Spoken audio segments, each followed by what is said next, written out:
Welcome student. आज की इस क्लास में हमारा टॉपिक है हाइड्रोजन स्पेक्ट्रम। जिन स्टूडेंट ने हमारा स्पेक्ट्रम का टॉपिक पढ़ लिया उनके लिए काफ़ी आसानी हो जाएगी इसको समझने में, और जिन्होंने नहीं पढ़ा वो इस टॉपिक को पहले समझ लें अच्छे तरीके से कि स्पेक्ट्रम का कॉन्सेप्ट क्या होता है। हाइड्रोजन की अगर हम लोग बात करते हैं तो हाइड्रोजन हमारे पास एक सिंपलेस्ट एटम है। इसमें एक न्यूक्लियस है, एक इलेक्ट्रॉन है जो अराउंड द न्यूक्लियस हमारे पास घूमता है, और ये हमारे पास मोनो पॉजिटिवली चार्ज न्यूक्लियस है, यानी इसके अंदर एक प्रोटॉन मौजूद है। ये मोनो पॉजिटिवली चार्ज न्यूक्लियस है।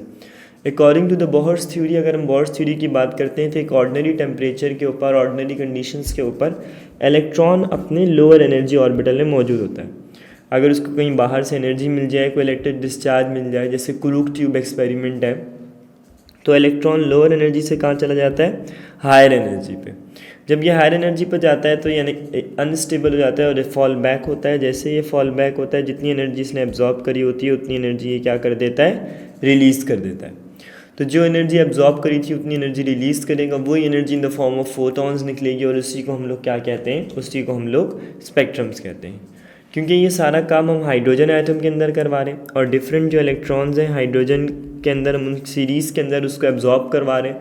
इलेक्ट्रॉन लोअर से हायर पे जंप कर रहा है, और जब वो फॉल बैक हो रहा है अपनी ओरिजिनल पोजीशंस के ऊपर, तो वो एनर्जी को क्या कर रहा है? इमिट आउट कर रहा है।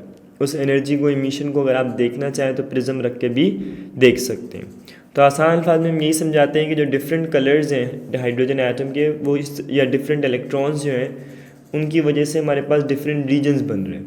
उन रीजन्स के आइडेंटिफिकेशंस भी हाइड्रोजन स्पेक्ट्रम की वजह से होती है। अच्छा, अब ये रीजन्स दिखते कैसे हैं इनके ऊपर थोड़ा बात कर लेते हैं। पहले तो बात ये समझ लें कि जब हमारे पास हाइड्रोजन स्पेक्ट्रम व्यू कैसे होगा, यानी चलें ये बात तो समझ में आ गई कि इलेक्ट्रॉन लोअर एनर्जी ऑर्बिटल में मौजूद है, लोअर से गया हायर पे, हायर पे जाके हो गया अनस्टेबल, और जब ये अनस्टेबल हो गया तो फॉल बैक हुआ। जैसे ये फॉल बैक हुआ तो जितनी एनर्जी एब्जॉर्ब करी थी वो तमाम की तमाम एनर्जी को क्या कर दिया? इसने रिलीज़ कर दिया। जैसे ये एनर्जी रिलीज़ होगी, उस निकलने वाली एनर्जी या लाइट सोर्स को हम लोग स्पेक्ट्रोफोटोमीटर में ले जाते हैं।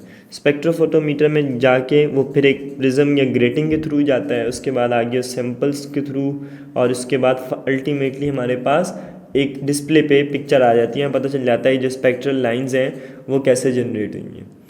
अगर हम लोग हाइड्रोजन की बात करते हैं तो हाइड्रोजन के केस में हमारे पास 5 तरह की स्पेक्ट्रल लाइंस हैं।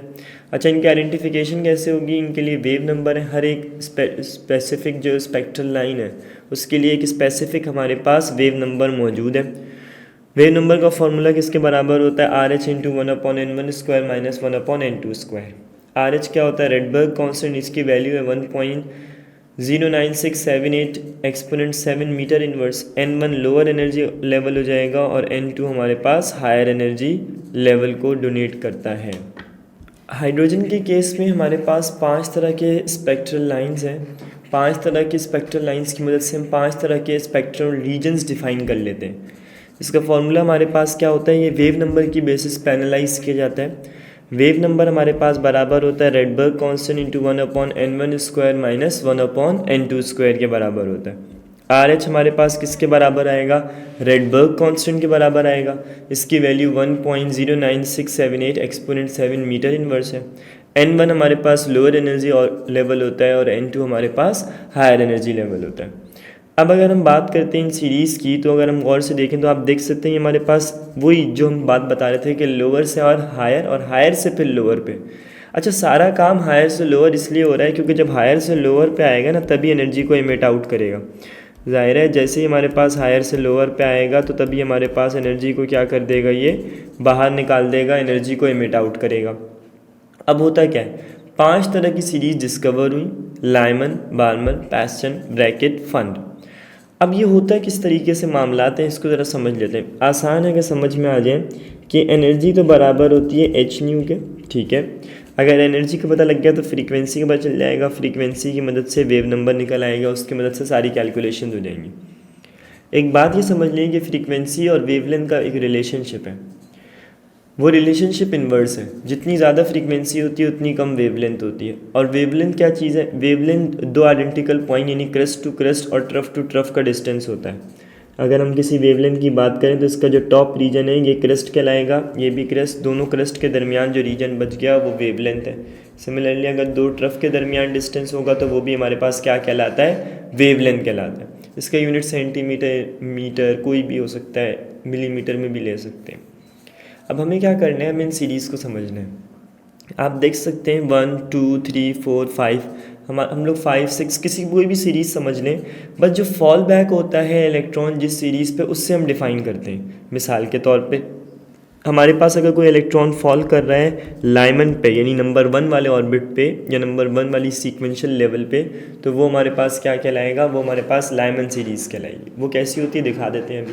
फिर नेक्स्ट हमारे पास है, अगर 2 हैं तो वो बाल्मर सीरीज़ कहलाएगा, 3 है तो पैस्चन, 4 है तो ब्रैकेट, 5 है तो पी फंड, या इसको फंड पढ़ लें आप, पी इसमें साइलेंट पढ़ा जाता है। तो इसका मतलब है ये वैल्यूज़ वो हैं जो हमारे पास फॉल बैक कर रही हैं। अब होता क्या है, इसके कुछ तरीक़ेकार हैं जो आपको अंडरस्टैंड करना पड़ेगा। सबसे पहली तो बात है लाइमन की। लाइमन वो सबसे पहला लोअर एनर्जी लेवल है, यानी अगर हम इसके लेवल्स को देखें तो ये बहुत लोअर लेवल पे आते हैं। ये वो स्पेक्ट्रल लाइन है जो कब प्रोड्यूस होती हैं, जब इलेक्ट्रॉन फॉल करता है, यानी इसका फाइनल वैल्यू 2 3 4 5 कुछ भी हो सकती है, इनफाइनाइट तक 1 पे आके गिर जाए। तो जब भी n 1 पे आके गिरेगा तो वो जो स्पेक्ट्रल लाइन बनेगी वो हमारे पास लाइमन कहलाएगी। इसके जो वेव नंबर है वो अल्ट्रा वायलेट रीजन में आ जाता है, यानी ओवरऑल जो रीजन इसमें डिफाइन होता है वो हमारे पास अल्ट्रा वायलेट रीजन डिफाइन होता है। अब हम बात करते हैं लाइमन सीरीज़ की। लाइमन सीरीज़ जो है ये हमारे पास सबसे पहली सीरीज़ है। इसमें क्या होता है स्टूडेंट, हमारे पास जैसे ये n की वैल्यू है हमारे पास 1, यानी लोअर एनर्जी लेवल है और वो 1 है बिल्कुल बॉटम पे। उसके बाद टॉप से जो भी लेवल से आपके पास फॉल डाउन कर जाए इलेक्ट्रॉन, उससे कोई फ़र्क नहीं पड़ेगा, फॉल बैक अल्टीमेटली उसको लाइमन पे करना है। तो ये वो स्पेक्ट्रल सीरीज़ है जिसमें इलेक्ट्रॉन फॉल डाउन कर जाता है पहले नंबर पे, फर्स्ट रीजन पे। इसकी जो वेव नंबर की जो रीजन्स हैं वो हमारे पास जो बनते हैं ओवरऑल वो अल्ट्रा वायलेट रीजन्स बनते हैं विद रिस्पेक्ट टू वेवलेंथ। क्यों? क्योंकि जो ओवरऑल वेवलेंथ आती हैं वो हमारे पास 4000 एंगस्ट्रॉम से कम आती है। तो जब भी हमारे पास वैल्यू 4000 एंगस्ट्रॉम से कम आएगी तो ये जो चीज़ है ये हमारे पास क्या कहलाएगी, ये हमारे पास लाइमन सीरीज़ कहलाएगी। अब अगर हम बात करें आगे नेक्स्ट सीरीज़ की, तो बस अच्छा इसको इस तरह समझना है कि ये लाइमन है, तो लाइमन सीरीज़ में हमारे पास रीजन यूवी है, यानी रीजन्स याद होने चाहिए आपको, ये बड़े इंपॉर्टेंट है। नेक्स्ट है बाल्मर सीरीज़। बाल्मर में हमारे पास सेकंड नंबर पे आके कोई भी लेवल पे ब्रेक होता है, यानी कि जैसे ये एन, अगर इसको देखें ये 1 था, ये लेवल 2 आ गया। अब इसके बाद ऊपर वाले जो भी लेवल्स हैं जब वो गिरेंगे हमारे पास तो लेवल नंबर 2 पे आ जाएगा। तो जैसे ही वो 2 पे गिरेगा वो हमारे पास क्या कहलाएगा, वो हमारे पास बाल्मर सीरीज़ कहलाएगी। इसके जो रीजन्स हैं वो विजिबल रीजन है और जो रेंज है वो 4000 से 7000 एंगस्ट्रॉम के दरमियान में, यानी ये पर्टिकुलर रेंज इसके अंदर आ जाती है जब वो फॉल बैक करता है। कलर नज़र आते हैं मुख्तलिफ़ किस्म के, यानी इसके रीजन की अगर हम लोग बात कर लें तो बाल्मर का जो रीजन आएगा वो हमारे पास विजिबल आएगा, लाइमन का यूवी आ जाएगा। अब हम आते हैं नेक्स्ट पैशन सीरीज़ के ऊपर। ये वो सीरीज़ है जिसमें हमारे पास तीसरे पे आके फॉल बैक करेगा, यानी अगर ये 1 2 3 तो तीसरे पे आके चीज़ें फॉल बैक करेंगी और ये टॉप टू बॉटम हमारे पास क्या होता रहेगा, गिरता रहेगा। ये वो नंबर है या ये वो वेवलेंथ होती है जिसमें जो हमारे पास ओवरऑल रीजन बनते हैं वो हमारे पास कैसे बनते हैं, वो हमारे पास 7000 एंगस्ट्रॉम से ऊपर जा रहा होता है। तो ये जो रीजन कहलाते हैं, ये रेड का जो रीजन है ना 7000, उसको क्या कर जाता है, क्रॉस कर जाता है और हमारे पास इंफ्रारेड, या इसको समझ लें ये नियर इंफ्रारेड रीजन बन जाता है। अच्छा, इंफ्रारेड में 3 रीजन्स हैं, यानी ओवरऑल अगर हम देखें तो यूवी है, फिर उसके बाद हमारे पास विजिबल है, फिर आईआर है। आईआर में फिर हमारे पास 3 रीजन है। अभी जो हम पढ़ रहे हैं वो नियर इंफ्रारेड पढ़ रहे हैं, फिर फार इंफ्रारेड होगा, इस तरह से फिर हम आगे बढ़ेंगे। तो पैशन सीरीज है वो नियर इंफ्रारेड रीजन्स के ऊपर काम करती है। ब्रैकेट में क्या होगा, जो भी आपके पास फॉल बैक होगा वो कौन से पे आएगा, वो नंबर 4 पे फॉल बैक कर जाएगा।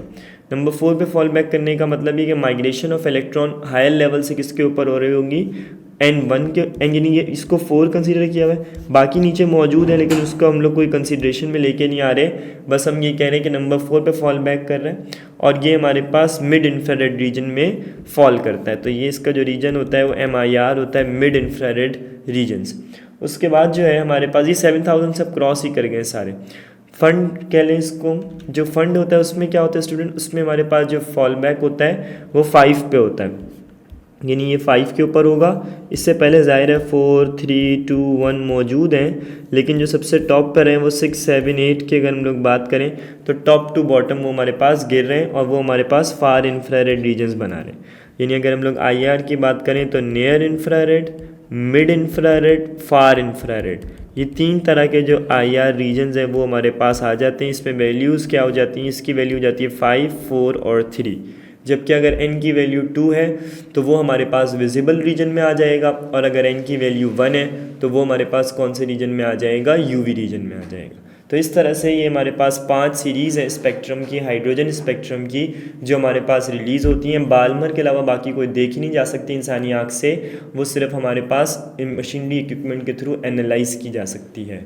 मुझे उम्मीद है आपको यहाँ तक हाइड्रोजन स्पेक्ट्रम का टॉपिक क्लियर हो गया होगा, और इसके अलावा जब हम आगे बढ़ेंगे इस चैप्टर के अंदर तो हमारे पास मज़ीद टॉपिक्स हैं जिनको आप हमारे इस ऐप में देख सकते हैं। Thank you. हाँ भाई, वीडियो देख ली, नोट्स बना लिए। अब इस टॉपिक और बाकी टॉपिक्स, पास पेपर्स, इन सब चीजों के MCQs के लिए फौरन छा जाओ ऐप डाउनलोड करो। जल्दी करो और छा जाओ।